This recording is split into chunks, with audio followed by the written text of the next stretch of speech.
Et là, le discours a été mal écrit. Le discours a 6 minutes. Ce qu'on a la structure de la République, union sacrée zati. Tout ça, le président de la République, tout ça, le Parlement, tout ça, le judiciaire, le gouvernement, et ainsi de suite. Union sacrée zati. C'est-à-dire que l'on les a fait privé. Et le président a sali. C'est très grave. Mais le président Yambi Bango na bâtiment où il va proclamer le 30 juin. Il y a indépendance. C'est symbolique. On parlait de la nation. Le président a violé la constitution. Le président sera poursuivi pour détournement des deniers publics. A utiliser mbongo à l'État, bureau à l'État, tapis à l'État, personnel à l'État. Pour des faits privés. Barnabé Batoba Kolando Bako Kamwa Tango Benga Union Sacrée au président a besoin d'une nation évoluer Makambo qui ne liboso pour le bien de la nation Benga ngo fait privé les sous action privée. Le président s'est plaint contre un accord privé. Et ça accord va signer qui est dans Moutunaye. Les consultations du chef de l'État n'ont pas de support juridique. Le chef de l'État, après avoir prononcé le discours qui est émotionnel du reste, prononce pour dire ordonnance numéro autant convoque les consultations nationales. Et à ce moment-là, l'État congolais allait s'impliquer et puis qu'on utilisait le bureau à l'État, ça pouvait s'expliquer. Mais le fait qu'il y a bien ici consultation sans ordonnance, le président a violé. Président, il décide sans ordonnance, violation. Ce n'est pas un état de droit. État de droit, il faut Mukanda. Mais ce n'est pas possible, quand on a affaire étrangère, $100, ou bien $1 dans un passeport. Faux. Faux. Il faut peut-être 6 mois ou 6 ans. Ce n'est pas possible et ça ne sera pas possible. $1, à côté de $100, abimina $1, dans passeport, na kozong c'est $100. Mesdames et messieurs, fidèles internautes de Diane W, la Suprême Télévision, amoureux de cette chaîne, bonjour et bienvenue encore une fois de plus dans votre chaîne par excellence, Diane W, la Suprême Télévision. Comme d'habitude, si vous êtes nouveau, mesdames et messieurs, à cette chaîne, Diane W, la Suprême Télévision, avant de commencer cette émission, je vais vous demander de vous abonner. Abonnez-vous massivement à notre chaîne Diane W, la Suprême Télévision, ça sera un grand plaisir. Alors, si vous avez des commentaires à faire, faites-les. Nous sommes disposés à vous lire. Si vous avez des suggestions, si vous avez des remarques, nous sommes ouverts. Ne vous en faites pas. Nous allons toutefois tenir compte de vos différentes remarques. Mesdames et messieurs, comme d'habitude, je ne suis pas seule sur ces plateaux, je suis avec Barnabé Milingano. Barnabé Milingano, un habitué des internautes, un habitué de Diane W, la Suprême Télévision. Oui, dernièrement, tout ça qui n'a émission Moko et Cartonaki, en tout cas on doit le dire, on doit se le dire, et Cartonaki, Oyo Aebaki n'a coupé sa point de vue par rapport à la consultation, il y a chef de l'État.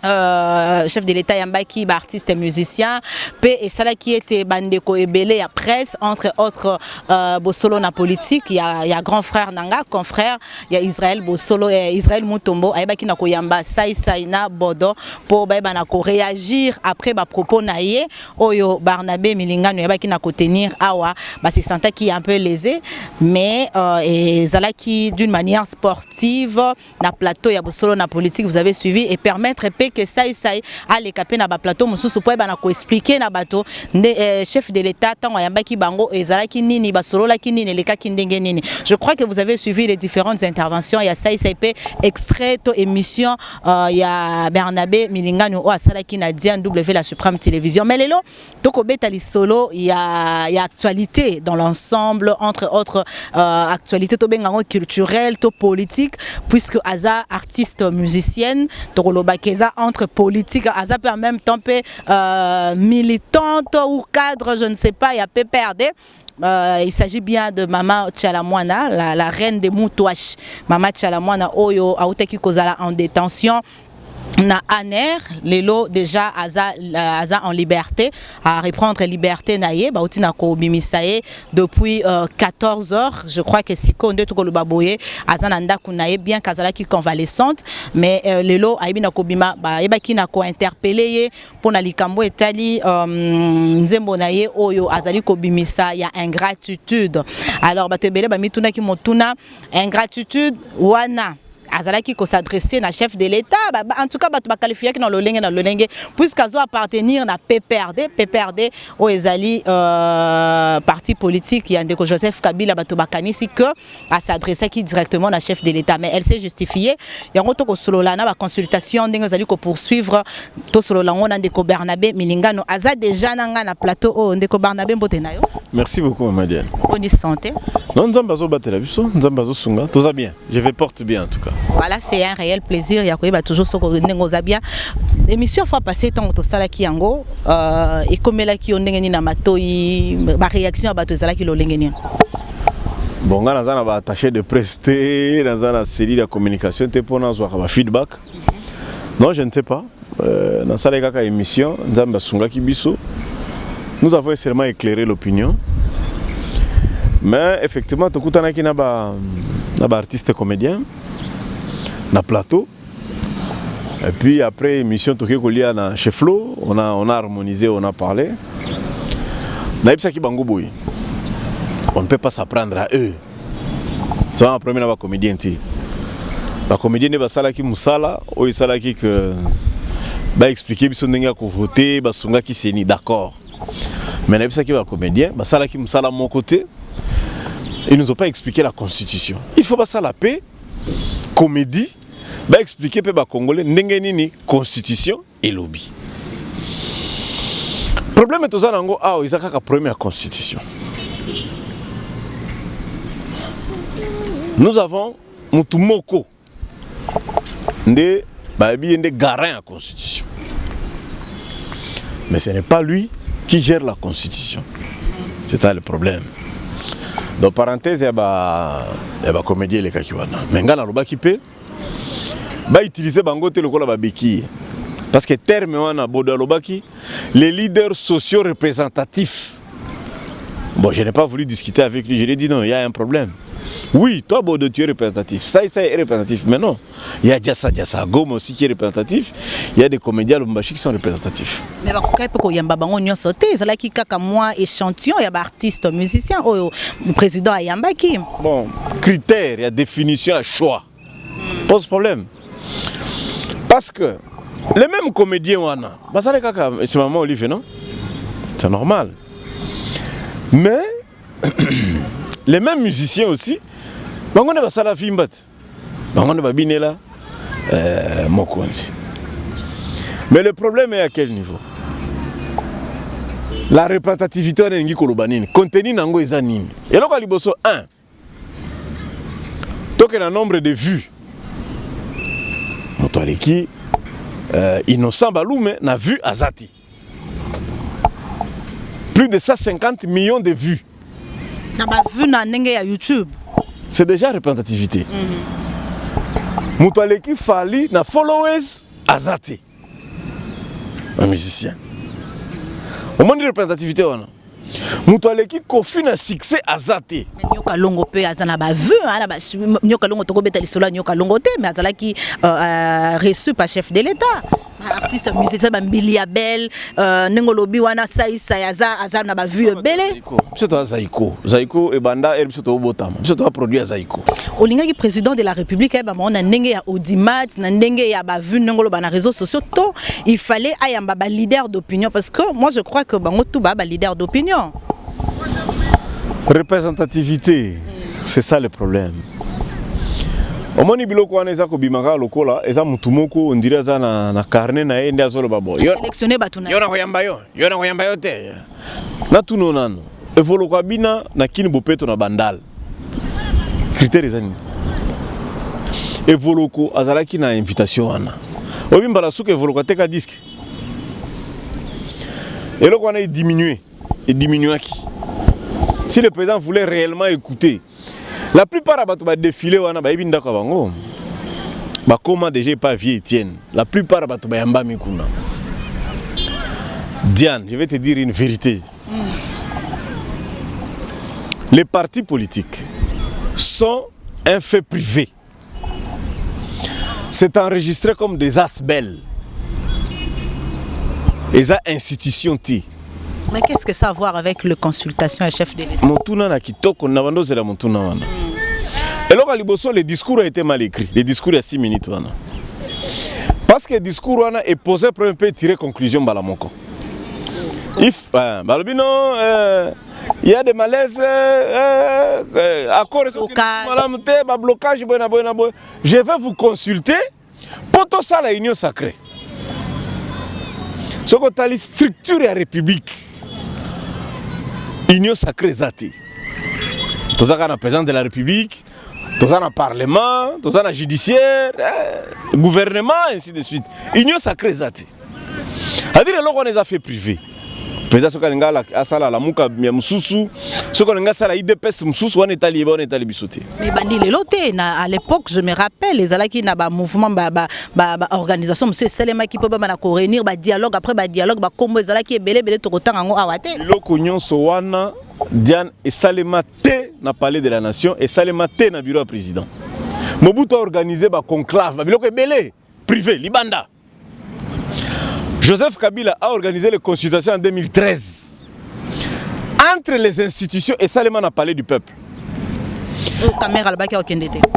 Et l'autre président a sali.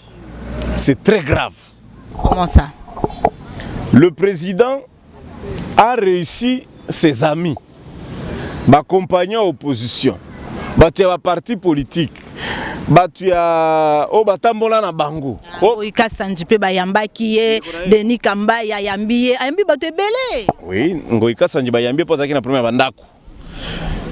Kamba iba okiko yamba pour ça Grand Kasai. Premier zati. Na lobi yambi bandeko, na boité. Mais président yambi bango na bâtiment oyo ba proclamaka le 30 juin, il y a indépendance. C'est symbolique. On parlait de la nation. Le président a violé la constitution. Démontrer biso voilà article nini lobango na ba sous-bassement na ba article pesa biso article nini lobami wapi. Le président sera poursuivi pour détournement des deniers publics. A utiliser mbongo ya l'État, bureau ya l'État, tapis à l'État, personnel à l'État pour des faits privés. Oh, mais c'est pour la nation quand on appelle l'union nationale, c'est pour la nation, pour le bien de tous les Congolais de Kobarnabé, Lissoussou. L'Union n'est pas une institution de la République. Nicolas Sarkozy. C'est ça, Nicolas Sarkozy a dépassé la campagne, campagne privée. Il a fait un petit dépassement. Il a été poursuivi en justice.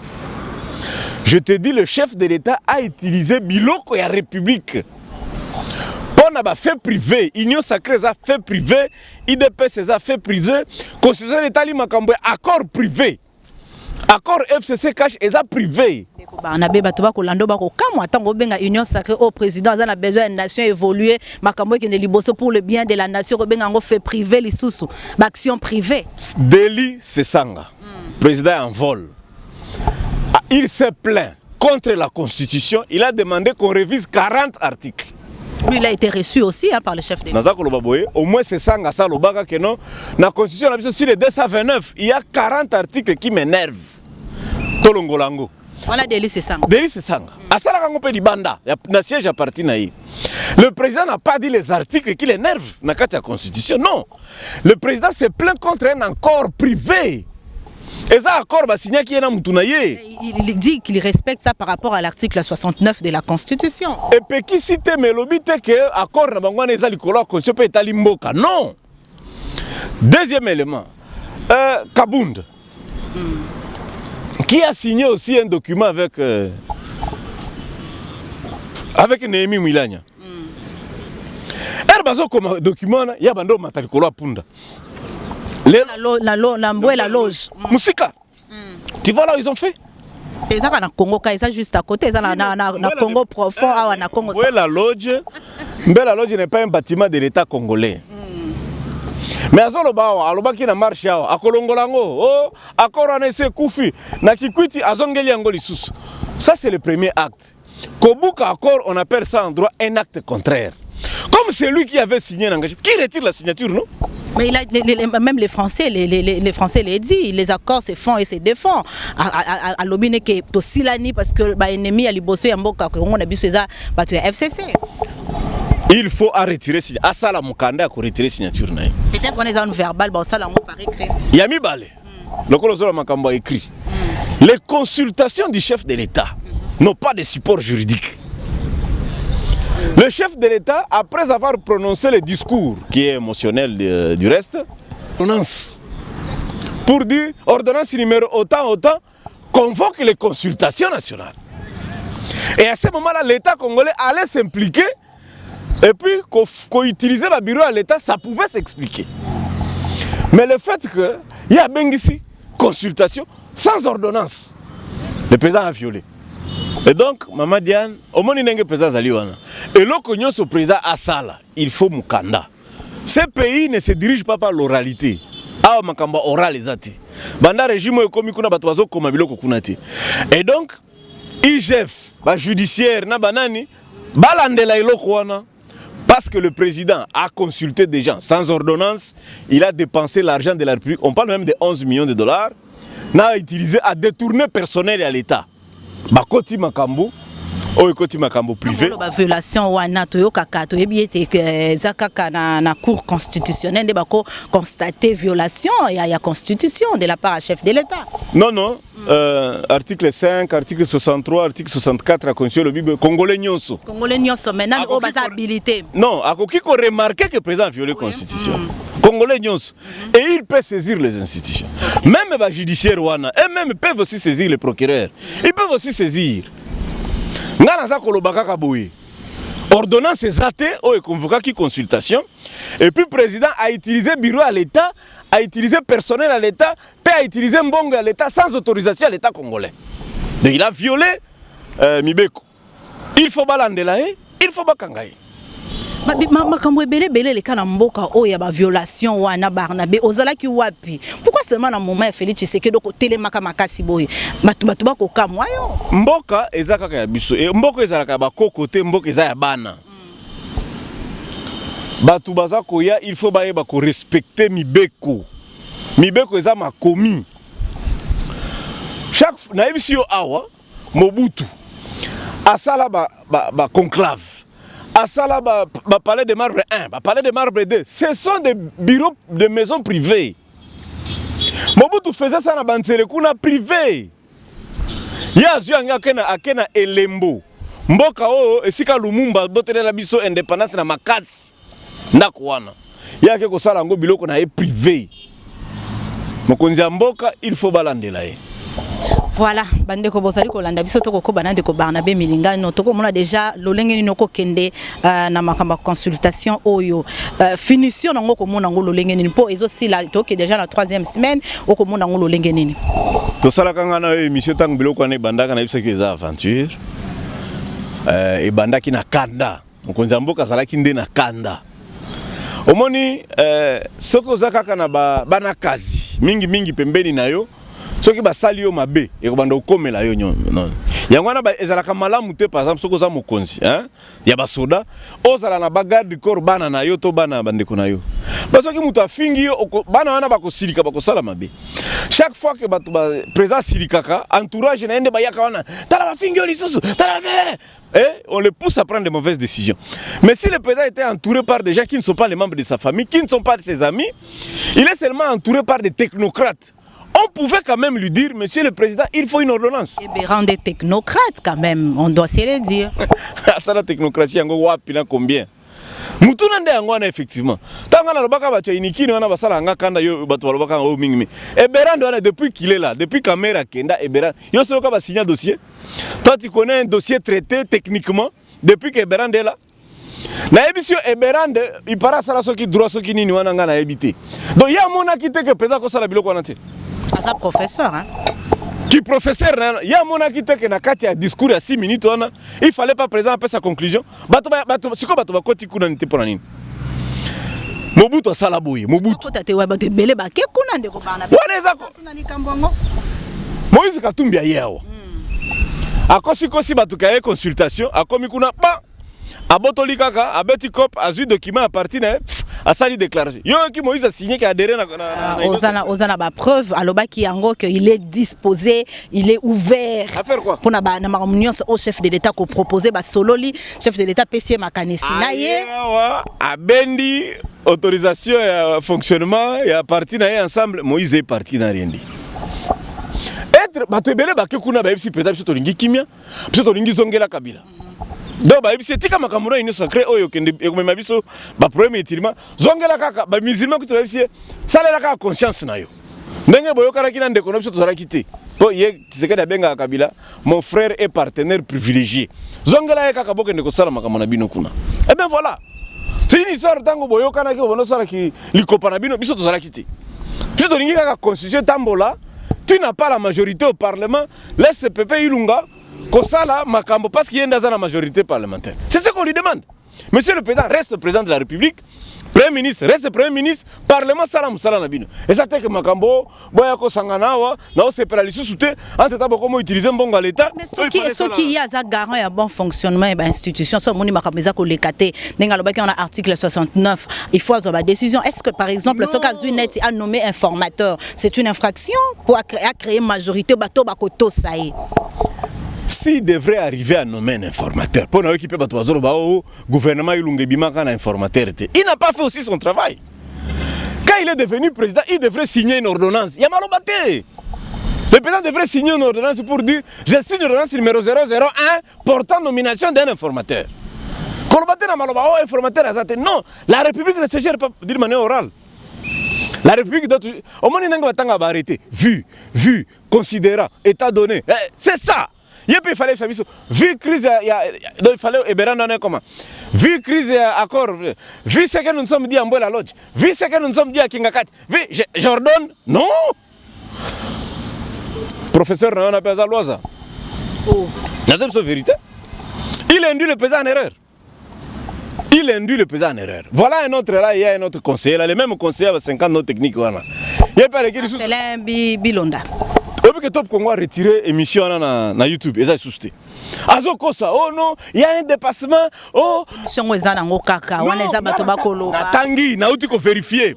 Exactement. Là on dit le Top Congo a retiré cette émission pour de fausses informations. Na ba chiffre avancé à l'Okuta. Mais en guerre rwandaise entre présidence de la République parce que tout le monde Marcel Bilonda a représenté présidence Nandeko Sele Yalagouli oyo mingi yepe ya yebabi azo attaqué Félix Tshisekedi au Marcel Kolobake Kabila kuta azo bénéficier plus de azo bénéficier $680,000 na comme salaire na ye oyo mokonzi moko te même na monde azo kayango ata même ancien président moko ta azo na monde guerre na bazouela kaka bokonzi population sort nango ezali ndeko bana be pona mona ko mingi o defendanga mingi côté kuna côté ngambo mosusu population yo ozali komona lolenge nini omoni Bilonda wana il faut ça la angele le Burundi 100 fois plus pauvre que la RDC. Le gouvernement burundais verse à la famille du président Nkurunziza à 5 millions de dollars alternance. Bilonda lobino dépassement pour 2500 militaires ya. Le gouvernement congolais mais au salaire il y a Kabila et Outakana et ça na kati ya présidence, l'institution présidence de la République. Loi ezali. Oya bino pe okoma 110e. Yepe ba kopé ça 2500 militaires, yepe akozwa 8 millions wana, yepe akozwa. 111e pe akozwa, 112e pe akozwa. Ba recruter ba JRT. Kabila est toujours gardé par la garde républicaine, ba JR. Les 2500 Bilonda zoko mona wana baza ba policier té. Baza ka ba soldat garde républicaine et ils doivent être payés par là. Maintenant, voici l'image. Type wana yaza laborantin. Yo ken hôpital, kende ko kuna ba bendi makila. Asali Bilonda za laborantin. Muto a opéré libumu. Oya moni mwana ndesele. Ministre de Finance, il y a quoi se comparer? C'est le ministre Monika Kanangambo na ligne kaka wana kaka ya voyage chef de l'État 14 000% atali globalité ya dépassement wana te. Pourquoi toujours ko toucher kaka likamba voyage au balobi mokonza mboka azoko lukela biso ba partenaire ba investisseur. Omoni makamuna yo. Président lobaka ni na Londres. On dit que je dépense l'argent de l'État. J'ai dépensé 50 millions. Ça, c'est le président. Président Lobi, j'ai dépensé 50 millions dans le voyage en Ngaï, il y a Libanda. Et quand il a bien plus d'1 milliard, il y a mon attaque échangère en Bokana Yao. Mais ça a bloqué. Il y a mon attaque en Biste en Bokana Yao. Ça bloqué, ça tout le monde est en Allemagne, à l'objet au commissaire RDC Allemagne d'Afrique, à les États-Unis, à la relation à Trump. À rien d'autre à moi, non? Voilà la preuve, à mon Konzambo quand de Barnabé Milinganyo. Tangouba, Kamba Minembo Salemaki a quitté. Il était en Belgique, il voyage toujours, non? Qui l'a bloqué? Qui l'a bloqué? Donc c'est ça échappatoire. Président Lobaki, même je crois qu'un jour il y aura un procès pour cet argent-là. 50 millions dépensés pour le voyage avec promesse qu'on rapportait 1 milliard et y était. C'est aussi poursuivable. Mais on n'est qu'à 2 ans à poursuivre un mandat na bakoya ba clause na bango ngana otoyebite eza ba secret privé à chef de l'État. Au moins émission to salo ba juge bako utiliser kango même 10 ans après. Attention avec la justice. Tu sais la comptabilité au Wada Lobi Boye pièce justificative. Ata facture à Pamba. Qu'on passe sur la facture te tika ngo e vanda parce que eza na durée de validité de plus de 10 ans. Après mandat Tshisekedi viendra un président qui va travailler réellement sur l'état des droits. On va auditer la présidence. Félix Tshisekedi ne travaille pas pour l'état des droits. Son cheval de bataille eza yango te yozomona keza nango loaza nongo benga yango loaza. Au moins qui image à Cour constitutionnelle va comme 11. Baka 9. Non 11. Comptez bango va siéger 11. On a bayaka les sous-soutés baza ba démissionnaire. Bazali, le premier ministre n'a pas signé démission à Bango. C'est là qu'ils continuent à foutre à Bango. D'ailleurs, il y a personne qui va foutre à Minanouté. Bakal. On va foutre à Minanouté. Mais bon, il y a Kalabazo foutre à Maga. Comme 11. Violation. Président, il décide sans ordonnance. Violation. Ce n'est pas un état de droit. État de droit, il faut Mukanda. On ne parle pas, on ne parle. Qu'on parle, ça à la télévision. Mais le président a toujours signé. Biloko Ebele, depuis ce qu'il ne signe pas les ordonnances. À ça, la Biloko Ebele à l'oral. L'oral n'a pas de preuves. L'IGF ne peut pas vérifier l'oral. OADA ne peut pas vérifier l'oral. La magistrature ne peut pas. C'est un détournement. C'est un détournement. Mais pourquoi Kabila a eu combien de détournements? Mais il fallait pas qu'il Obi que Kabila Zalaka Mayele Akusakanati. Na pesoka eloko mibale. Nana samona écriture ya Kabila ya maboko. Tuna ba Congolais boni ba mona esika Kabila za kokoma. Rien. Ya mibale. Nana mona signature ya Kabila. Kabila bando signé na ba livre d'or na mboka Libanda akoma kaka boyo. Jikaka akena yi. Ba document nyonso important yoka kaka. Directeur de cabinet. Vie et certification conforme, directeur de cabinet. Yemoko Jikaka signé document. Je te dis la vérité, qu'il faut vérifier. Nulle part tu trouveras Kabila signé un document. Je crois que Tozali Kokende, Makamondeng Zali Kokende, Makambo Pebele à le passé, parce que le chef de l'État Penenga Lobaki a refouillé dans le passé. Je crois que le peuple congolais Golingapé est fouillé dans le passé. Pour y a Lobaki, peuple congolais Lobaki a fouillé dans le passé. Tout le monde a fait clair. Dès que Barnabé va tout n'a fois passé, Bangek Baye Banan, tout le monde a kinga katité. Mais au travail à pour la partie politique, ni au travail à pour nani. Mais plus tu défends Ngambo ya FCC, maintenant tout le monde a mulongo ya bato bakina kinga katité. Au travail à pour nani exactement. Motomo Kapsenga lobi soki mama Oliva Yambio kende kaka na 207. Po biloko kozwa kuna. Na sina coopérer na mutu moko jour ka ba ko benga ngana kende kinga kati 207. Ngande bango ba benga ona ngambo wana. Po soko ke kuna 207 zo ya ko tonda na biloko ya mama Olive. Bon côté mususu oyo. Moi j'ai des amis là-bas. Mais Denis les Salobi bazwaka à 200. Ngana kenda et pas master nga bazaba pire très très proche conseiller Tshisekedi. Moko kuta fansanga de 6h à 9h30 na Sambula liboso andako. Et je venais seulement chercher $300. Ok, pour les biens matériels, pour ne pas avoir intérêt financier, donc il n'y a pas d'idéologie, pour na mboka. Moni ndeli kambo yango wana. Heureusement lobaki ba monanga na nti. Moni ningo lobi ba monanga na nti. Parce qu'effectivement ngana sale la biloko matérialité. Je vais te dire une vérité. Moi, je fus l'assistant ya muto akoli sa première dame. Après sanga musala te. Et si ka kola. Moi je suis l'assistant à papa wana. Mais après ça nga musalati. J'ai des amis très proches dans le cercle de béton. Oh, pensa to sala na bango, to kola na bango, ba master, to vanda na ba matanga, to connaîtra ba souffrance nyonso. Ils sont là. Ce que j'ai belé 200, na 2 ans. Ce sont des amis. Mais 2 ans bongo quotité makambo ezali bloqué. Biso to sala kande mboka. Diane yonangai biso peto ngaki to zala pena ba poto, peto mais biso to ponaka to sala la mboka oyo. Donc muto ko yate ko bebisa mboka kana loenge to tala. Nous allons dénoncer ça. Nous allons dénoncer. Lorsqu'il y a eu l'opportunité de défendre ces pays par les armes, biso to sala ngo. Mais à l'époque, à Kabila, on a show on défendait Mboka, on a violation de la constitution, on a belé, tout le monde a défendu Mboka. C'est tout ça, qui contre Mzé et contre Mobutu. Oza ancien rebelle, tu es bien. Tout ça, qui contre Mzé, tout ça, qui contre Mzé, contre Mobutu. Jikaka aye, abandi ko tonga Mboka.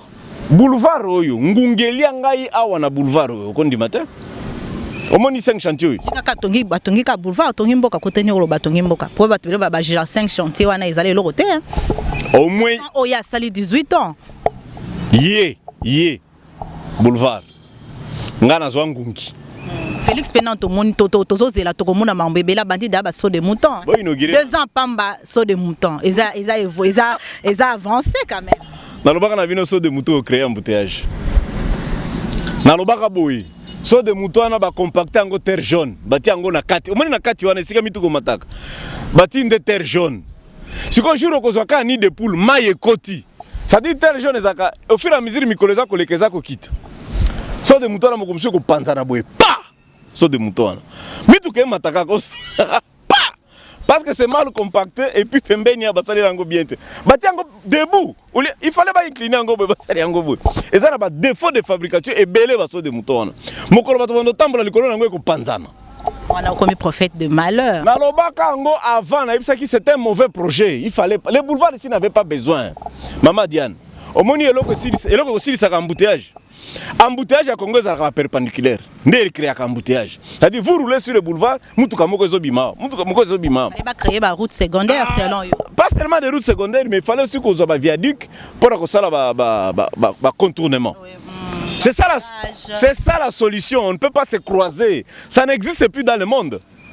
Ça tombe sous baliki na ça tombe sous baliki licolo et puis on proposé que boulevard encore sauter 24 il fallait sauter boulevard. On a idée à échangeur hein ndenge ba pesa moi idée à l'échangeur. Ouais moni basala ngona nini. Donc si Mobutu pouvait déjà réfléchir là-bas, comme ça ne pas créer l'embouteillage et limiter. Pourquoi nous sommes au 21e siècle nous sommes incapables de réfléchir et le kamalam. Et puis ça a coûté combien d'argent? On me dit 4 millions par saut de mouton. C'est déjà aux asphaltés déjà venu Kolwezi. Il pouvait déjà asphalter Chikapa, Kabeyaka, Mwanga et consort. Vous avez été président de la République, mais vous n'avez pas construit chez vous. Bon, on a de la matata, on c'est vrai Zamboka nae mais peut-être ça a besoin bongisa Congo mobimba et n'est pas en œil kaka ya mboka nae. To betali solo d'abord en Belgique. Deko Barnabé to betape solo moi avancé singeli to betape maboko comme tant mutasale loko malamu likambo passeport ekiti na $99 to vanda mikolo belé passeport ekento beta to somba on a 270 après ko kita 185 mais lelo en tout cas ils ont déjà coûté en vigueur toute activité bazo fongola déjà partir le 23 novembre awa montonio solinga kende koza la passeport bazo livrer à partir le 23 ils ont avancé avec le même fournisseur Semlex mais Ekiti pourquoi Ekiti na mikolo oyo to leki ebele ba années antérieures Ekiti te na tiseke Ekiti si $99. Voilà ma première étude de faisabilité. Sur Radio Okapi, Peter Kazadi. Alors Biboy, ngai Peter na tiaki pressé pas serré à la gouli ba signer dossier à passeport. Il a signé. Maintenant nous avons des passeports en $9. Kabundi pas ça là qui peut pression nani Augustin Kabouya. Motuna ezabo Diane. Toko sabatu bazali bandate. On te donne $100 sikoyo. Au côté d'une affaire étrangère, au kobimana $1 na passeport en boko. Mais bongo ba opesa ba banque tout ça c'est le 23 ba identifier ba banque oyo mutoko que foot à $99 douter nango kaka ndeko Diane yoza musali na nzambe yoza mwana na nzambe na pesi yo $100 awa au côté na affaire étrangère okobima na $1 na passeport maboko. C'est faux. Il y a trop de frais connexes, oh, frais à ANER, oh, frais à justice. Print. Donc, le coûta monene, ça et quand tu as le coûta la gratuité enseignement. C'est là nano total nano mise en œuvre nango ndenge ko banda ndenge pe le 23 ans musikata de ko banda. OK, heureusement que passeport nangé aussi en 2022 donc les temps va corriger. Mais ce n'est pas possible muto ko ta affaire étrangère na $100 obimana $1 na maboko na passeport. Faux. Faux, il faut peut-être 6 mois ou 6 ans. Ce n'est pas possible et ça ne sera pas possible. Quelqu'un ne se trompe pas. Ça la peka ba campagne à bongo pe. Oh non, passeport est quitté dans 185 hein. Okokendeka kuno kozonga na ba 250 300. C'est faux. Ezaka publicité. Ndenge balabaki tokolongola go pass tire le zalaka. C'est faux, tout ça c'est faux. On nous trompe. Bakosi, je te dis vrai, c'est faux. En tout cas, on a suivi la ministre des Affaires étrangères, Lelo, a insisté que Eza n'a pris wana de ko Barnabé Torota la Mikolezali ko ya ceux qui te repè sa raison, to repè sa raison té. Yoza journaliste munene investigation mokolo komona mutu akobima. Na $1, à côté na $100, abimi na $1. Na passeport, na kozongi sele $100 wana. Voilà. Donc comme la souka en tout cas to beta lisola mama tchala mona lelo esengo ezalaki makasi na ngambo ya famille politique na ye famille biologique ba mélomane na ye la reine de Mutu Achilelo azali banda a passé une nuit en tout cas je crois que c'est pour la première fois mama tchala mona ameka kasho pe kasho nini kasho ya aner bisiko wapi alalaki bien ka biso kazalaki na l'aise ba betiete loka ba betiete basele loka mabete mais arrestation tena bengango to détention wana ya mama tchala mona suite ya sorti ya nzembo na ye oyo ya ingratitude yo monaki yango lolenge nini pe nzembo wana tango yokaki yango yo leçon nini o tirer na nzembo wana bon eloko ami balé eloko liboso na makambo tchala mona wana je ne crois pas que Félix était au courant, je ne crois pas. Toko c'est la présidente bon likambo wana président on est président Félix akoli ayebi ke bafinga kabatu ayebi ke ba critique kabatu yemoko pe salango. Le président Félix n'a pas ordonné l'arrestation de Mama Tchalaman. Ça c'est de deux. Oh mutu akangaki Mama Tchalaman, il faut bakangaye. Comment ça? Parce qu'il a violé la promesse du chef de l'État à Kokanga Bakasho à Aner. Président Lobibo Kanga Bakasho à Aner Congo Mobimba. Yo fongoli kasho pour Mama Tchalaman après. Donc Mutuana a saboté le président.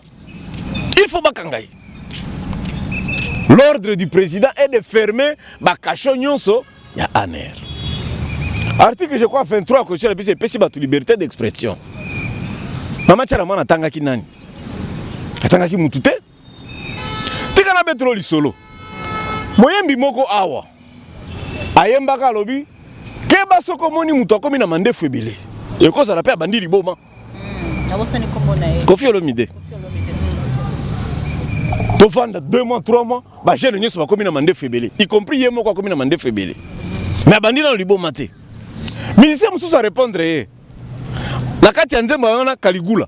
Balobi boye. Balobaka soki mandefu komi ebele ke ba mutu abandi liboma mais surtout soki komi ya pembe. Dake liboma ngo ese umela kala. Bakangaki bango te. Moyembi wana yembi awa boye alobi non farma poche. Na mama yemo soko ke kuna mieux vaut na kufa bo mangata boti anga ta bakisi ya bokoko parce que na mama yemo ba artiste balobaka kaka. L'ingratitude là ça nous concerne nous tous non. Batu boni abando kanzake eza bido à 5 litres. Batu boni bawela kamisala awa. Oh salanga i conseiller salanga déjà kanisa eza bido à 5 litres. Tombola ngo sikoy. Batu boni mono sala émission bo mona ngo eza facile. Ba mona ngo bido à 5 litres. No batu bile ba bida mabe. Mama Tchalaman alobi otebele beta mabe azobina mabe moyembi na nganga na lingaka mingi Kofi Olomide alobi boye keba soki libanga obaki yango na molili okoyeba ndenge nini kezwi mutu oyo kaka kotia aïe veut dire ezwi l'ingratitude c'est congolais biso ba congolais tout ozalaka ba ingrat donc maman Mamou Elisabeth atei biso nyonso ça nous concerne nous tous en commençant par moi Biso nous sommes ingrats. Les sous moi il faut biso tout belango. C'est comme ça qu'a été biso comme ben. Moi je crois que en plus ça lobby ça choc hein déception oya zoa na ba musicien no so ba kimaye en plus c'est une ancienne c'est une vieille chanson au kutuna ne bimite bi pe lo lenge nini pe bimite. Non, il paraît si calmement à une temps na noté mais bimika boy. Mais dans le monde des musiciens, heureusement beaucoup m'ont filmé bango. Je m'excuse. Ce qu'on va la question image à Fali. Ndenga ya na quartier la tena ndenga bima. Image à Cindy, ndenga ya na ndenga bima. Image à Meje, ndenga ya pacha na ndenga bima. Tango ba ya kawana ba benga ba osala idolâtrie, ba komona président lokola Nzambe. Tango ba bima ka ba la question ba vidéo na bango ndenga ba finga bango. Mais ba musicien ba zoka idolâtrie ingratitude. Tango pourquoi non? Donc s'apprendre à cette maman là et puis à sa convalescente. Il faut président Kanga Mutuana parce que Mutuana baby si image à président ko sakanate. Président Lobaki na biso ba kashonyo sa anere kangami Elisabeth alali wapi.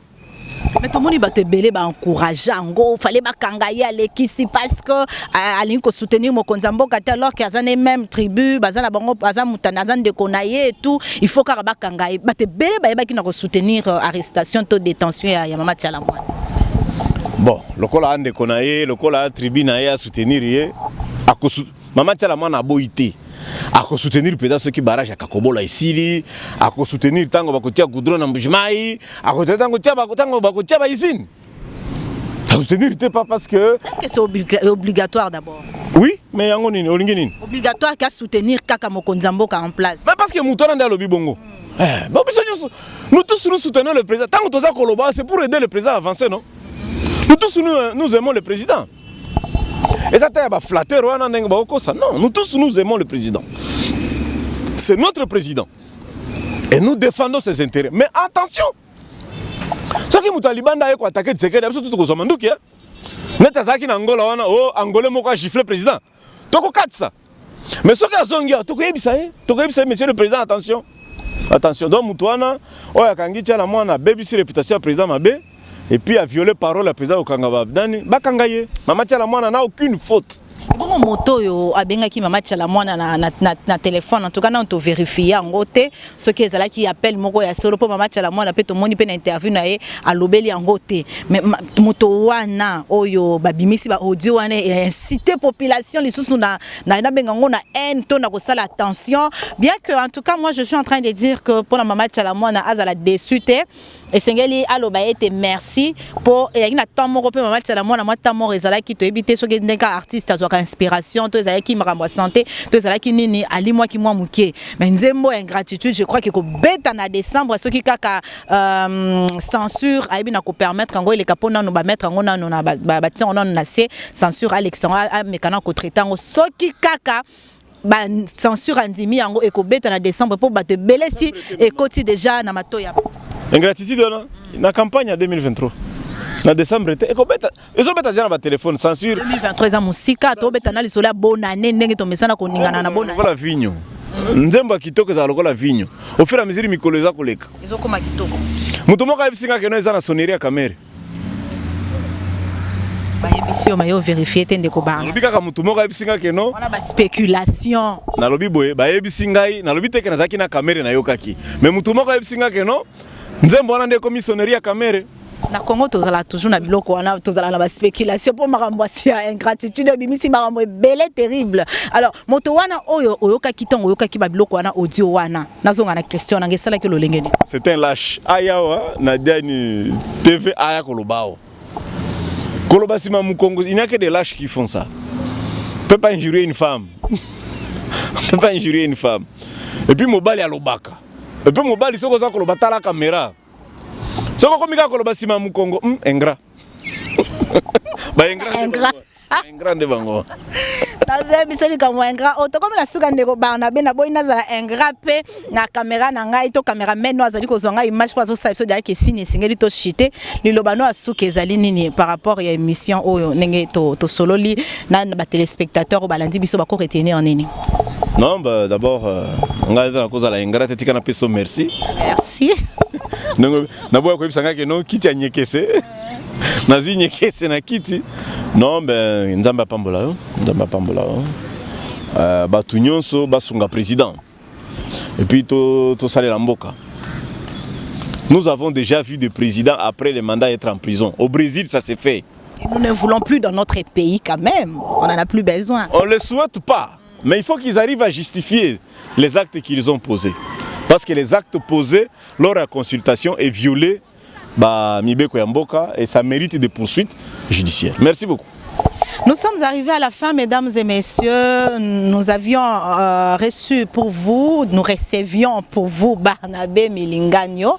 Et avec lui, nous avons parlé de l'actualité politique, poursuite ou bien comment est-ce que la consultation est allée kokende parce que date ok na troisième semaine après si peu point de vue naie na réunion c'est allé koleka na consultation pour naie aye à lobby était comme tout Congolais a remarqué to ayebi na komona ba violation ya constitution et salemi mais dirais que cour constitutionnelle ou azali habilité à s'en saisir ce qui a coquille s'en saisir c'est ce qu'il y a eu violation ou pas parce que ce n'est pas Barnabé Milingano qui a déterminé qu'il y a eu violation ou pas.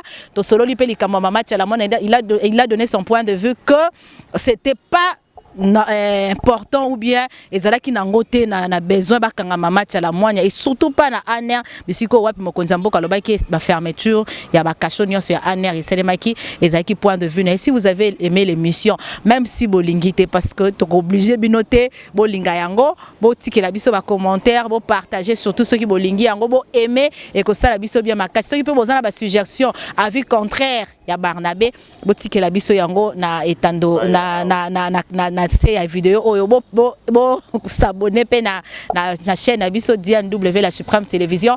Merci à vous mesdames et messieurs na bo pena za la ingra bozi ton na bino ya rotalanga na pesi bino merci à Jordan Cho qui était derrière la caméra, il sera aussi au montage et merci à tout le monde hein. Je vous aime beaucoup, abonnez-vous massivement. On se retrouve très prochainement avec un nouvel invité. Ciao ciao.